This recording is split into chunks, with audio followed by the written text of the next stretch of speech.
Hi മക്കളെ, നമസ്കാരം. നമ്മുടെ +1 മലയാളം പരീക്ഷ അടുത്ത് വന്നിരിക്കുകയാണ്. നമുക്ക് ഓരോരോ ചാപ്റ്ററായിട്ട് സെറ്റാക്കുന്ന ഈ വീഡിയോയിലേക്ക് മക്കൾക്ക് സ്വാഗതം. നമ്മുടെ ഇന്നെടുക്കുന്ന പാഠഭാഗം നമ്മുടെ KP രാമനുണ്ണിയുടെ ശസ്ത്രക്രിയ എന്ന പാഠഭാഗമാണ്. ശസ്ത്രക്രിയ എന്ന തലക്കെട്ട് കേൾക്കുമ്പോൾ നമ്മുടെ മനസ്സിൽ ഉദിക്കുന്ന പിക്ചറല്ല പാഠഭാഗത്തിലേക്ക് കടന്നു ചെല്ലുമ്പോൾ നമുക്ക് കിട്ടിയിട്ടുള്ളത്, അല്ലേ? ഒരു മാതൃസ്നേഹത്തിൻ്റെ മറ്റൊരു തലം നമ്മുടെ മുന്നിൽ അവതരിപ്പിക്കുന്ന പാഠഭാഗമായിരുന്നു KP രാമനുണ്ണിയുടെ ശസ്ത്രക്രിയ എന്ന ചെറുകഥ. തൻ്റെ ഗർഭപാത്രം മുറിച്ചു മാറ്റപ്പെടാനുള്ള ഓപ്പറേഷൻ്റെ തീയതി തീരുമാനിക്കപ്പെട്ടത് മുതൽ ആ ഗർഭപാത്രത്തിന് അവകാശികളായിട്ടുള്ളത് 1 ആ അമ്മയും 2 ആ ഗർഭപാത്രത്തിൽ കിടന്ന മകനും മാത്രമായിരുന്നു. ആ മകനെക്കുറിച്ചുള്ള ഓർമ്മകളെ മുഴുവൻ ഒരു ഭൂതകാലത്തിലേക്ക് അമ്മ കൊണ്ടുപോകുന്ന ഒരു കഥ നമ്മുടെ മുന്നിൽ KP രാമനുണ്ണി അവതരിപ്പിച്ചു. അപ്പോൾ പാഠഭാഗം മക്കൾ നന്നായിട്ടൊന്ന് വായിക്കുക. ഇവിടെ നമ്മൾ പാഠസംഗ്രഹം ചോദ്യോത്തരങ്ങൾ സെറ്റാക്കുന്ന വീഡിയോയാണ്. പാഠഭാഗം വായിച്ചു കഴിഞ്ഞവർക്ക് പാഠസംഗ്രഹം കേട്ട് കഴിഞ്ഞാൽ ഫുൾ സെറ്റാണ്. പിന്നെന്ത് ചെയ്യില്ല, പാഠഭാഗം മറക്കൂല. ഓക്കെ, റെഡിയാണല്ലോ. KP രാമനുണ്ണി ചെറുകഥാകൃത്തും നോവലിസ്റ്റും. 1955 ജനനം. സൂഫി പറഞ്ഞ കഥ, ചരമവാർഷികം, ജീവിതത്തിൻ്റെ പുസ്തകം എന്നീ നോവലുകളും, വിധാതാവിൻ്റെ ചിരി, വേണ്ടപ്പെട്ടവൻ്റെ കുരിശ്, ജാതി ചോദിക്കുക, പ്രണയപർവം, കുർക്സ്, പ്രകാശം പരത്തുന്ന ആൺകുട്ടി, പുരുഷവിലാപം എന്നീ കഥാസമാഹാരങ്ങളും പ്രസിദ്ധീകരിച്ചിട്ടുണ്ട്. Kerala Sahitya Akademi award, Vayalar award, Edasseri award തുടങ്ങി നിരവധി പുരസ്കാരങ്ങൾ ലഭിച്ചിട്ടുണ്ട് KP രാമനുണ്ണിക്ക്. KP രാമനുണ്ണിക്ക് ലഭിച്ചിട്ടുണ്ട്. പാഠസംഗ്രഹത്തിലേക്ക് വരാം. വർത്തമാനകാലത്തിൻ്റെ തിരക്കു പിടിച്ച അവസ്ഥയിൽ നിന്ന് ഭൂതകാലത്തിൻ്റെ സ്നേഹനിർഭരമായ ഓർമ്മകളിലേക്ക് പോകുന്ന ഒരു അമ്മയുടെ കഥയാണ് ശസ്ത്രക്രിയ. സെറ്റാക്കിക്കൊള്ളുക. വർത്തമാനകാലത്തിൻ്റെ തിരക്ക് പിടിച്ച അവസ്ഥയിൽ നിന്ന് ഭൂതകാലത്തിൻ്റെ സ്നേഹനിർഭരമായ ഓർമ്മകളിലേക്ക് ഒരു അമ്മ സഞ്ചരിക്കുകയാണ്. തൻ്റെ ഗർഭപാത്രം ഓപ്പറേറ്റ് ചെയ്ത് കളയാൻ പോകുന്നു എന്നറിഞ്ഞതു മുതൽ തൻ്റെ മകൻ്റെ ബാല്യകാലത്തിലേക്ക് അമ്മയും മകനും ഒരുമിച്ച് മകനെയും കൂട്ടി സഞ്ചരിക്കുന്ന ഒരു യാത്ര നമുക്ക് കാണാൻ പറ്റും. KP രാമനുണ്ണിയുടെ ഈ കഥ അമ്മയും മകനും തമ്മിലുള്ള സ്നേഹത്തിൻ്റെ ദൃഢതയും ആഴവും ആവിഷ്കരിക്കുന്നു. KP രാമനുണ്ണിയുടെ ഈ കഥ അമ്മയും മകനും തമ്മിലുള്ള സ്നേഹത്തിൻ്റെ ദൃഢതയും ആഴവും ആവിഷ്കരിക്കുന്നു. ഗർഭപാത്രം നീക്കം ചെയ്യുന്ന ഓപ്പറേഷൻ നിശ്ചയിച്ചതോടുകൂടി അമ്മ വല്ലാത്തൊരു ആധിയിൽ പെട്ടുപോകുന്നു. ശക്തിയും തൻ്റെ ഇടവും ഒരിക്കലും കൈവിടാത്ത അമ്മയുടെ ഇപ്പോഴത്തെ ഭാവമാറ്റം ഡോക്ടറായ മകനെ അത്ഭുതപ്പെടുത്തുന്നു. എന്തായിരുന്നു നോക്കുക, ഗർഭപാത്രം നീക്കം ചെയ്യുന്ന ഓപ്പറേഷൻ നിശ്ചയിച്ചതോട് കൂടിയിട്ടാണ് അമ്മ വല്ലാത്തൊരു ആധിയിൽ സങ്കടത്തിൽ പെട്ടുപോകുന്നത്. ശക്തിയും തൻ്റെ ഇടവും ഒരിക്കലും കൈവിടാത്ത അമ്മയായിരുന്നു, അല്ലേ? വളരെ ചെറുപ്പത്തിലെ അച്ഛൻ മരിച്ചു പോയിട്ടും ഈ കുഞ്ഞിൻ്റെ പഠനം കാര്യങ്ങളൊക്കെ തൻ്റെ ഇടത്തോടു കൂടി ഏറ്റെടുത്ത് നിർവഹിച്ച ഒരു വളരെ ഉത്തരവാദിത്വത്തോടു കൂടി പെരുമാറിയ അമ്മയായിരുന്നു എന്ന് മകന് നന്നായിട്ടറിയാം. ആ അമ്മ ശക്തിയും തൻ്റെ ഇടവും ഒരിക്കലും കൈവിടാത്ത അമ്മയുടെ ഇപ്പോഴത്തെ ഭാവമാറ്റം ഡോക്ടറായ മകനെ അത്ഭുതപ്പെടുത്തുന്നു. ചെറുപ്പത്തിൽ ഭർത്താവ് മരിച്ചതുകൊണ്ട് ഏക മകനായ തന്നെ വളർത്തിക്കൊണ്ടുവരേണ്ട ചുമതല അമ്മക്കായി. അമിതമായ ലാളന കൊണ്ട് താൻ നാശമാകാതിരിക്കാൻ അവർ വളരെയധികം ശ്രദ്ധിച്ചിരുന്നു. അനാവശ്യമായിട്ടുള്ള ലാളനകളൊന്നും എനിക്ക് ആര് നൽകിയിട്ടില്ല, അമ്മ നൽകിയിട്ടില്ല. അപാരമായ സ്നേഹമുണ്ടായിരുന്നെങ്കിലും വാത്സല്യ പ്രകടനങ്ങൾ തീരെ കാണിക്കാത്ത അമ്മ ഇപ്പോൾ പാടെ മാറിയിരിക്കുന്നു. ഒരുപാട് സ്നേഹം മനസ്സ് നിറയെ ഉണ്ടായിരുന്നെങ്കിലും അതൊന്നും കുട്ടിക്കാലം തൊട്ടേ എന്നോട് എന്ത് ചെയ്തിട്ടില്ല, പ്രകടിപ്പിച്ചിട്ടില്ല. എന്നാൽ തൻ്റെ ഗർഭപാത്രം ഓപ്പറേറ്റ് ചെയ്ത് നീക്കാൻ പോകുന്നു എന്നറിഞ്ഞതു മുതൽ കുട്ടിക്കാലത്ത് തനിക്ക് നൽകാൻ പറ്റാത്ത സ്നേഹത്തിന് മുഴുവൻ എന്ത് ചെയ്യാൻ തുടങ്ങി, അമ്മ എടുത്ത് പ്രകടിപ്പിക്കാൻ തുടങ്ങി. അപാരമായ സ്നേഹമുണ്ടായിരുന്നെങ്കിലും വാത്സല്യ പ്രകടനങ്ങൾ തീരെ കാണിക്കാത്ത അമ്മ ഇപ്പോൾ പാടെ മാറിയിരിക്കുന്നു. നര തുടങ്ങിയ മകനെ ഏകദേശം 10-40 വയസ്സ് കഴിഞ്ഞിട്ടുണ്ട്. നര തുടങ്ങിയ മകനെ ഇപ്പോൾ കൊച്ചുകുട്ടിയെ എന്ന മാതിരി അമ്മ കൊഞ്ചിക്കുന്നു. ഈ പ്രായത്തിൽ അമ്മയുടെ വാത്സല്യ പ്രകടനങ്ങൾക്ക് വെറും സർജിക്കലായ ഉള്ളടക്കമല്ല ഉള്ളത് എന്ന് മകൻ മനസ്സിലാക്കുന്നു. ഓപ്പറേഷൻ്റെ ദിവസം അടുക്കും തോറും അമ്മ കൂടുതൽ തരളിതയാകുന്നതായി മകൻ മനസ്സിലാക്കുന്നു. കുളിക്കാനുള്ള തോർത്തും സോപ്പും എടുത്തു കൊടുക്കാനും തല തോർത്തി കൊടുക്കാനും നെറുകയിൽ രാസ്നാദിപ്പൊടി തിരുമാനുമൊക്കെ അമ്മ വീണ്ടും തുടങ്ങുന്നു. പലപ്പോഴും പതിവില്ലാതെ തൻ്റെ കണ്ണുകളിൽ നിർനിമേഷയായി നോക്കി നിൽക്കുന്ന അമ്മ മകനിൽ വിസ്മയം ഉളവാക്കുന്നു. ഈ കുട്ടിയെ കുളിപ്പിക്കുന്ന പ്രോസസ്സ് വരെ നമ്മുടെ മകനെ 40-45 വയസ്സായിട്ടുള്ള സർജനാണ് നമ്മുടെ മകൻ. പക്ഷേ ഇപ്പോൾ തൻ്റെ ചെറിയ മകനായിട്ടാണ് അമ്മ എന്ത് ചെയ്യുന്നത് നോക്കിക്കാണുന്നത്. ഒരു നിമിഷം അവരുടെ സമനില തെറ്റിയിരിക്കുമോ എന്ന് പോലും മകൻ ചിന്തിക്കുന്നു. പക്ഷേ കഴിഞ്ഞ കാലം ബോധപൂർവം പുനഃസൃഷ്ടിക്കാനുള്ള ശ്രമമാണെന്ന് മകൻ മനസ്സിലാക്കുന്നു. ഒരു ദിവസം ആശുപത്രിയിൽ നിന്ന് തിരികെ എത്തിയ തന്നെ കാത്ത് ഭാര്യ ഗേറ്റിനരികിൽ നിൽക്കുന്നുണ്ടായിരുന്നു. ഇന്ന് രാത്രി മുതൽ നിങ്ങൾ ഉറങ്ങുന്നത് അമ്മയുടെ അടുത്താണ് എന്ന് ചെറുചിരിയോടെ അവൾ പറഞ്ഞു. അവളുടെ മുഖത്ത് വല്ലാത്തൊരു നിശ്ചലതയുണ്ടായിരുന്നു. എന്താ സംഭവിക്കുന്നതെന്നറിയില്ല. അമ്മയുടെ മനസ്സിനെന്തോ തട്ടിയിട്ടുണ്ടെന്ന് അവൾ സംശയിച്ചു.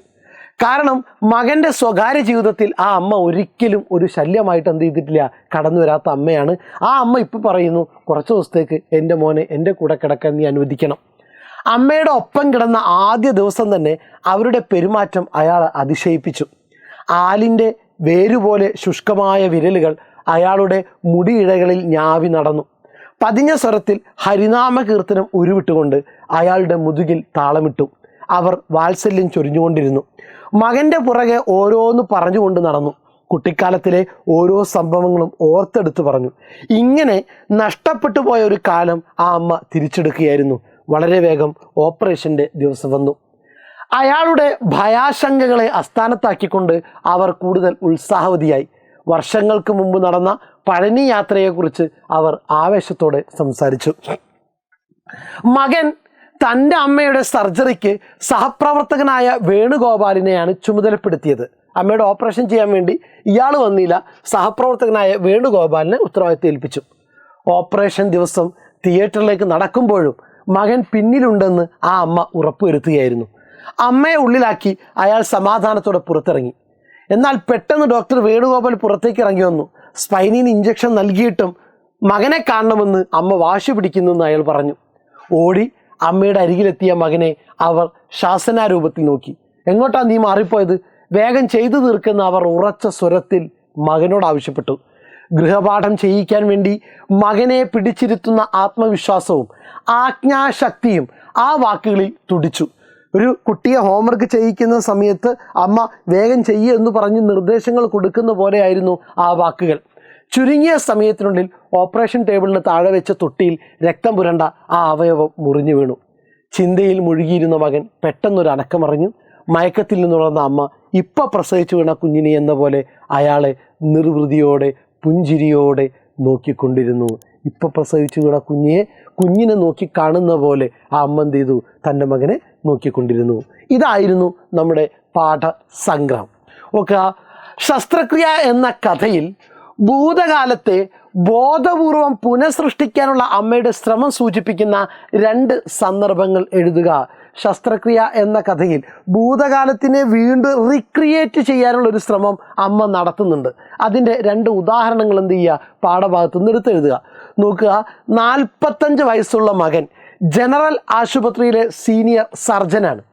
അമ്മയുടെ ഗർഭപാത്രം നീക്കം ചെയ്യാനുള്ള ഓപ്പറേഷൻ തീരുമാനിച്ചതിന് ശേഷം അമ്മയിലുണ്ടായ മാറ്റം അയാളെ വിസ്മയിപ്പിക്കുന്നു. വിവാഹിതനായ മകന് പതിവില്ലാതെ ചോറ് വിളമ്പിക്കൊടുക്കാൻ തുടങ്ങുന്നു. മധ്യവയസ്സിലെത്തിയ അയാൾക്ക് കുളിക്കാൻ സോപ്പും തോർത്തും എടുത്തു കൊടുക്കുന്നു. കുളി കഴിഞ്ഞെത്തിയ മകന് തല തോർത്തി കൊടുക്കുന്നു. നെറുകയിൽ രാസ്നാദിപ്പൊടി തിരുമ്മിക്കൊടുക്കാനും അവർ മറക്കുന്നില്ല. രാത്രി മകനോടൊപ്പം കിടന്ന് അയാളെ തലോടി ഉറക്കുന്നു. ഇത്തരം വാത്സല്യ പ്രകടനങ്ങളിലൂടെ കഴിഞ്ഞ കാലത്തെ തിരിച്ചു പിടിക്കുകയാണ് അവർ. മകന് കുട്ടിക്കാലത്ത് പ്രകടമായി പകർന്നു നൽകാൻ മടിച്ച വാത്സല്യമെല്ലാം അവർ വാർദ്ധക്യത്തിൽ പകരുകയായിരുന്നു. എന്താണ്? വിവാഹിതനായ മകന് പതിവില്ലാതെ ചോറ് വിളമ്പി കൊടുക്കാൻ തുടങ്ങുന്നു. മധ്യവയസ്സിലെത്തിയ അയാൾക്ക് കുളിക്കാൻ സോപ്പും തോർത്തും എടുത്തു കൊടുക്കുന്നു. കുളി കഴിഞ്ഞെത്തിയ മകന് തല തോർത്തി കൊടുക്കുന്നു. നെറുകയിൽ രാസ്നാദിപ്പൊടി തിരുമ്മി കൊടുക്കാനും അവർ മറക്കുന്നില്ല. രാത്രി മകനോടൊപ്പം കിടന്ന് അയാളെ തലോടി ഉറക്കുന്നു. ഇതൊക്കെയാണ് എന്ത് ചെയ്യുന്നത്? ഭൂതകാലത്തിനെ ബോധപൂർവം പുനഃസൃഷ്ടിക്കാനുള്ള അടയാളങ്ങളായിട്ട് പാഠഭാഗത്ത് കടന്നു വരുന്നത്. സെറ്റ്. ശസ്ത്രക്രിയ എന്ന കഥയിൽ ഗർഭപാത്രം എന്ന അവയവത്തിന് കേവലം ഒരു അവയവം എന്നതിനപ്പുറം പ്രാധാന്യമുണ്ടോ? വിശകലനം ചെയ്യുക. ശസ്ത്രക്രിയ എന്ന കഥയിൽ ഗർഭപാത്രം എന്ന അവയവത്തിന് കേവലം ഒരു അവയവം എന്നതിനപ്പുറം എന്തെങ്കിലും പ്രാധാന്യം ഈ കഥക്കകത്ത് കടന്നു വരുന്നുണ്ടോ? വിശകലനം ചെയ്യുക. KP രാമനുണ്ണിയുടെ ശസ്ത്രക്രിയ എന്ന കഥ മാതൃസ്നേഹത്തിൻ്റെ സവിശേഷമായ ഒരു തലമാണ് ആവിഷ്കരിക്കുന്നത്. ആദ്യത്തെ പോയിന്റ് നോക്കുക. KP രാമനുണ്ണിയുടെ ശസ്ത്രക്രിയ എന്ന കഥ മാതൃസ്നേഹത്തിൻ്റെ സവിശേഷമായ ഒരു തലം ആവിഷ്കരിക്കുന്നു. ഗർഭപാത്രത്തിന് അമ്മയല്ലാതെ മറ്റൊരവകാശി ഉണ്ടെങ്കിൽ അത് മകൻ മാത്രമാണ്. ആണല്ലോ, ഗർഭപാത്രത്തിന് അതിന് അവകാശം ഒന്ന് അമ്മയ്ക്കാണ്, അത് ശരീരത്തിൻ്റെ ഭാഗമായതുകൊണ്ട്. അത് ഉപയോഗിച്ചതിൻ്റെ അവകാശം ആർക്കാണുള്ളത്? മകനാണുള്ളത്. ഗർഭപാത്രത്തിന് അമ്മയല്ലാതെ മറ്റൊരവകാശി ഉണ്ടെങ്കിൽ അത് മകൻ മാത്രമാണ്. അവർക്കിടയിലുള്ള ബന്ധവും സ്നേഹവാത്സല്യങ്ങളും പവിത്രവും പകരം വെക്കാനില്ലാത്തതുമാണ്. ആ പവിത്ര ബന്ധത്തിൻ്റെ ഇണക്ക് കണ്ണിയാണ് ഗർഭപാത്രം. ശസ്ത്രക്രിയക്ക് എന്ന കഥയുടെ അന്തസത്ത തന്നെ മാതൃസ്നേഹത്തിൻ്റെ തീവ്രതയും വൈകാരികതയുമാണ്. ഗർഭപാത്രം എന്നത് അമ്മയെയും മകനെയും ഒന്നിപ്പിക്കുന്ന അവയവം കൂടിയാണ്. തൻ്റെയും മകൻ്റെയും അസ്തിത്വത്തിൻ്റെ ഭാഗമായ ഗർഭപാത്രം നഷ്ടപ്പെടുന്നതിൻ്റെ ആദ്യമായിരിക്കാം അമ്മയെ പഴയ കാലത്തിലേക്ക് നടത്തുന്നത്. അതുകൊണ്ട് തന്നെ കേവലം ഒരു അവയവം എന്നതിനപ്പുറമുള്ള പ്രാധാന്യം ശസ്ത്രക്രിയ എന്ന കഥയിൽ ഗർഭപാത്രത്തിനുണ്ട്. സെറ്റാണല്ലോ. നോക്കുക, ശസ്ത്രക്രിയ എന്ന കഥയുടെ അന്തസത്ത തന്നെ എന്താണ്? മാതൃസ്നേഹത്തിൻ്റെ തീവ്രതയും വൈകാരികതയുമാണ്. ഗർഭപാത്രമാണ് അമ്മയെയും മകനെയും ഒന്നിപ്പിക്കുന്ന അവയവം. തൻ്റെയും മകൻ്റെയും അസ്തിത്വത്തിൻ്റെ ഭാഗമായ ഗർഭപാത്രം നഷ്ടപ്പെടുന്നതിൻ്റെ ആദ്യമായിരിക്കാം അമ്മയെ പഴയ കാലത്തിലേക്ക് നടത്തുന്നത്. അതുകൊണ്ട് തന്നെ കേവലം ഒരു അവയവം എന്നതിനപ്പുറമുള്ള പ്രാധാന്യം ശസ്ത്രക്രിയ എന്ന കഥയിൽ ഗർഭപാത്രത്തിനുണ്ട്. സെറ്റ്. നോക്കുക, പ്രമേയത്തിൻ്റെയും ആഖ്യാനത്തിൻ്റെയും സവിശേഷതകൾ കൊണ്ട് വേറിട്ട് നിൽക്കുന്ന ചെറുകഥയാണ് ശസ്ത്രക്രിയ പ്രതികരിക്കുക. പ്രമേയത്തിൻ്റെയും ഉള്ളടക്കത്തിൻ്റെ കാര്യത്തിലും സാധാരണ ചെറുകഥകളിൽ നിന്നുള്ള എന്തെല്ലാമോ ചില വ്യത്യാസങ്ങൾ നമ്മുടെ ഏത് ചെറുകഥക്കുണ്ട്? ശസ്ത്രക്രിയ എന്ന് ചെറുകഥക്കുണ്ട്. പ്രതികരിക്കുക.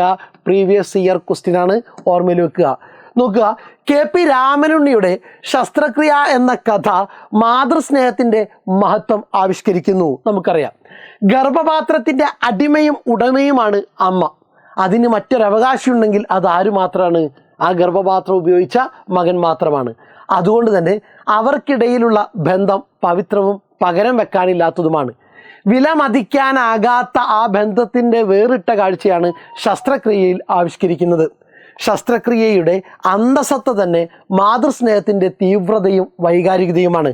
ഗർഭപാത്രം എന്നത് അമ്മയെയും മകനെയും ഒന്നിപ്പിക്കുന്ന അവയവമാണ്. തൻ്റെ അസ്തിത്വത്തിൻ്റെ ഭാഗമായ ഗർഭപാത്രം നഷ്ടപ്പെടുന്നതിൻ്റെ ആദ്യമായിരിക്കാം അമ്മയെ പഴയ കാലത്തിലേക്ക് നടത്തുന്നത്. ഗർഭപാത്രം നീക്കം ചെയ്യുന്ന ഓപ്പറേഷൻ തീരുമാനിച്ചതോടെ അമ്മയുടെ പെരുമാറ്റത്തിൽ പ്രകടമായ മാറ്റങ്ങൾ വരുന്നു. പിഴച്ചു പോകുമെന്ന് ഭയന്ന് മകന് ബാല്യത്തിൽ കൊടുക്കാൻ വിസമ്മതിച്ച ലാളനയും വാത്സല്യവും എല്ലാം മധ്യവയസ്സിലെത്തിയ മകന് പകരുന്നു. ചെറുപ്പകാലത്ത് ഒരുപാട് സ്നേഹം ലാളനയും കൊടുത്തു കഴിഞ്ഞാൽ മകൻ പിഴച്ചു പോകുമെന്നും ഭയന്ന് ബാല്യത്തിൽ കൊടുക്കാൻ വിസമ്മതിച്ച ലാളനയും വാത്സല്യവുമെല്ലാം മധ്യവയസ്സിലെത്തിയ മകന് പകരുന്നു. പതിവില്ലാത്ത വിധമുള്ള അമ്മയുടെ സ്നേഹപ്രകടനങ്ങളെ ഏറ്റവും കാരുണ്യത്തോടെ മകൻ മനസ്സിലാക്കുന്നു. അമ്മ ഭൂതകാലം ബോധപൂർവം പുനഃസൃഷ്ടിക്കുകയാണെന്ന് തിരിച്ചറിയുന്ന സീനിയർ സർജനായ മകൻ ആ സ്നേഹലാളനങ്ങൾക്ക് വഴങ്ങുകയാണ്. മാതൃപുത്രബന്ധത്തിൻ്റെ ഈ ഇഴമുറുക്കമാണ് പ്രമേയപരമായി ശസ്ത്രക്രിയയെ മികച്ച കഥയാക്കുന്നത്. മധ്യവയസ്സിലെത്തിയ മകൻ്റെ കാഴ്ചയിലൂടെയാണ് അമ്മയുടെ മാനസിക സംഘർഷങ്ങൾ വായനക്കാരിലെത്തുന്നത്. ചെറുപ്പത്തിലെ വിധവയായ അമ്മയുടെ ജീവിതവും അമ്മത്തണലിൽ ചിട്ടയായി വളർന്ന മകൻ്റെ ജീവിതവും മകൻ്റെ ഓർമ്മയിലൂടെ വെളിവാകുന്ന ആഖ്യാനം കഥയ്ക്ക് നല്ല ഇഴമുറുക്കം നൽകുന്നുണ്ട്. കഥ പറയുന്നത് ആരുടെ ഓർമ്മയിലൂടെയാണ്? മകൻ്റെ ഓർമ്മയിലൂടെയാണ്. അമ്മയല്ല നമ്മുടെ അടുത്ത് കഥ പറയുന്നത്, മകൻ്റെ കാഴ്ചപ്പാടിലൂടെയാണ് കഥ അവതരിപ്പിക്കുന്നത്. അതാണ് ആഖ്യാന രീതി, കഥ പറയുന്ന രീതി. മധ്യവയസ്സിലെത്തിയ മകൻ്റെ കാഴ്ചയിലൂടെയാണ് അമ്മയുടെ മാനസിക സംഘർഷങ്ങൾ നമുക്ക് മനസ്സിലാവുന്നത്. ചെറുപ്പത്തിലെ വിധവയായ അമ്മയുടെ ജീവിതവും അമ്മത്തണലിൽ ചിട്ടയായി വളർന്ന മകൻ്റെ ജീവിതവും മകൻ്റെ ഓർമ്മയിലൂടെ വെളിവാകുന്ന ആഖ്യാനം കഥയ്ക്ക് നല്ല ഇഴമുറുക്കം നൽകുന്നു. പ്രമേയത്തിലും ആഖ്യാനത്തിലുമുള്ള വ്യത്യസ്തതയാണ് ശസ്ത്രക്രിയ എന്ന കഥയെ തീവ്രാനുഭവമാക്കുന്നത്. സെറ്റാണല്ലോ മക്കളെ? അപ്പോൾ പാഠഭാഗം വായിക്കുക, പാഠസംഗ്രഹം സെറ്റാക്കുക. ലെവൽ ചെയ്തോളാം. Okay, thank you.